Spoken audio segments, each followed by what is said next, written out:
During the summers when I was growing up, my mother would take my brother and me for the weekly pilgrimage to the public library. I grew up in a really small town with not a lot of options to keep children entertained and out of trouble. We didn't have swim camps and soccer camps and learn a third language camps. And so it was a little bit more challenging for my mother. There was the public swimming pool, but I was fair-skinned and would get sunburned fairly easily, so that was not a great option.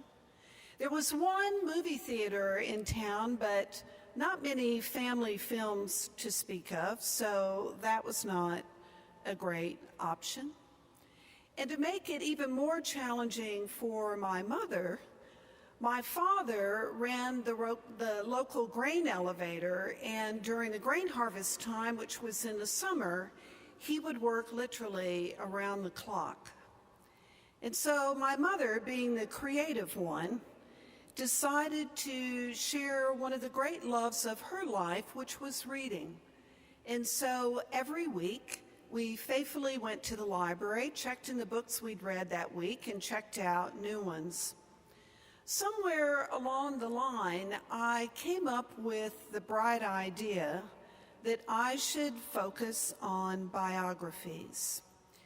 You see, my parents and my church had instilled in me the belief that God had a plan and a purpose for me, for everyone. Our challenge was to discern it and the courage to pursue it. And I reasoned that if an author had gone to the trouble and the time to write about someone, there must have been something fairly noteworthy in their lives. And so I began to read biographies to see if I could learn some important life lessons. And yes, I was a nerd even then. What I began to discover in reading these books about these people was that there were some common threads and themes in their life. Almost without exception, every one of them had had something in their life that was an obstacle or a hardship that they had to overcome, sometimes at multiple points in their lives. It could have been that they grew up in a very poor family. It could have been that they grew up in some backwater town without access to quality education. It could be that they had a dysfunctional family environment.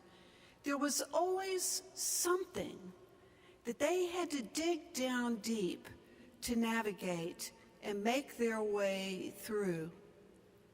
The other thread that I saw was that whenever they felt called to something much larger than themselves, there was always an element of fear present in that. Sometimes it was within. They didn't feel that they were up to it or worthy or whatever, but more often it was the people closest to them who expressed fear and doubt because they loved them.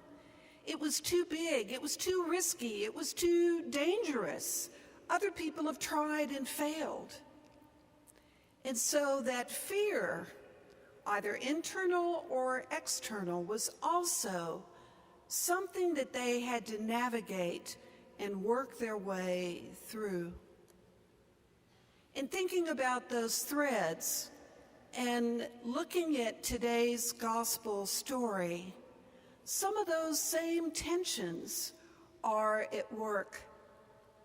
The 8th chapter of Mark marks the tipping point, if you will, of the story of Jesus in the Gospel of Mark.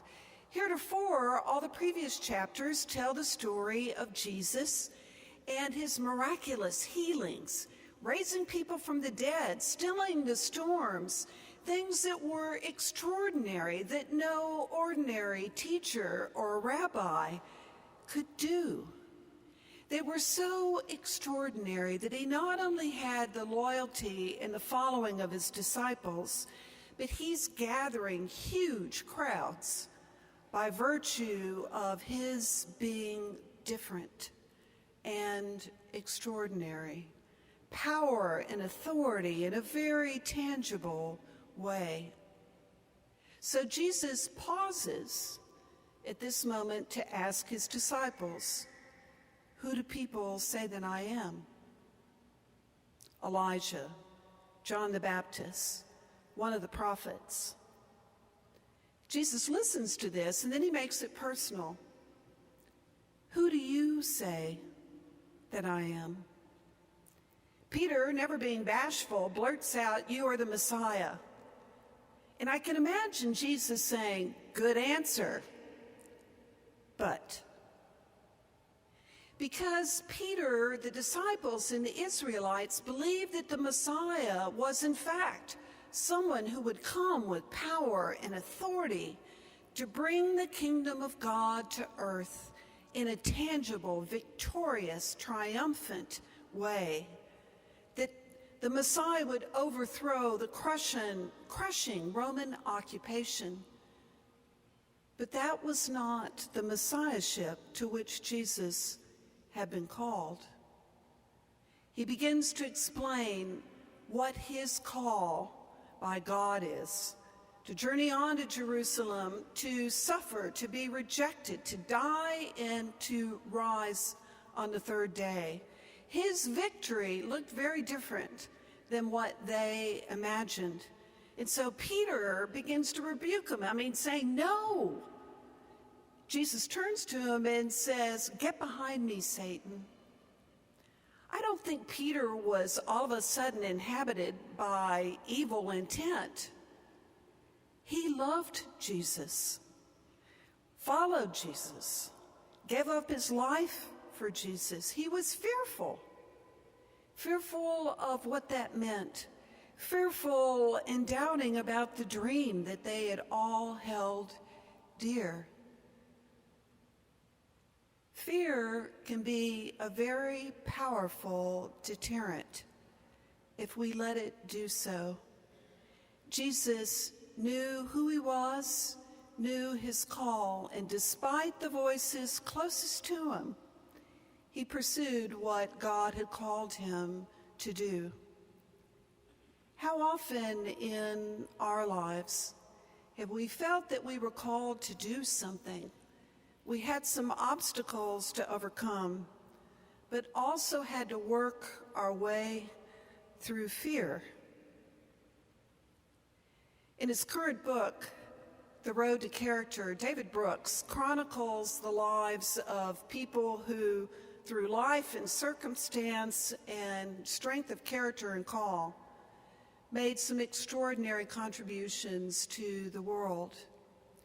One of the people he talks about is Frances Perkins. Now, we may all remember that she was the first female cabinet member. She was Secretary of Labor. What you may not remember or may not know, that she didn't start out that way. There was a seminal event when she was 31 years old that changed the course of her life and vocation. And despite being a woman in a very male world in the early 1900s, despite having a husband and a daughter who were mentally ill, despite having to work her way through very complicated things, she was a champion for workers and laborers. She was instrumental in the establishment of Social Security, many of the jobs in the New Deal. She also was called before Congress with impeachment proceedings. How did she do it? How did she work her way through that? One of the things that David Brooks writes about in his book is that she, from time to time, would go away to an Anglican convent for 2 or 3 days to be still and pray.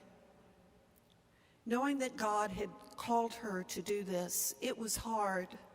There was a lot of fear out there, but she pursued it because she knew it was hers to do and that God had equipped her to do it. What is God calling you and me to in this time, in this moment? As we look across the landscape within our city, within our country, and certainly abroad, we are not at a lack of things that need us to pick up our cross and follow Christ. All of us, I'm sure, have been moved by the humanitarian crisis of epic proportions in Central Europe, with the migrants and the refugees fleeing from war-torn countries. And we've looked at average people like you and me trying to reach out as best they can with food, clothing, whatever they can do. But it also takes leadership in standing up against fear. This week, in a public forum, German Chancellor Angela Merkel was asked a question by a woman in the audience saying, what does that mean for us? What does that mean for our country and our identity? I'm afraid that it will mean more terrorist acts in our country by militants like ISIS. Chancellor Merkel took a long breath before responding, and she said, fear has never been a good advisor for us as individuals or for societies. Cultures and societies that are shaped by fear can't grip the future.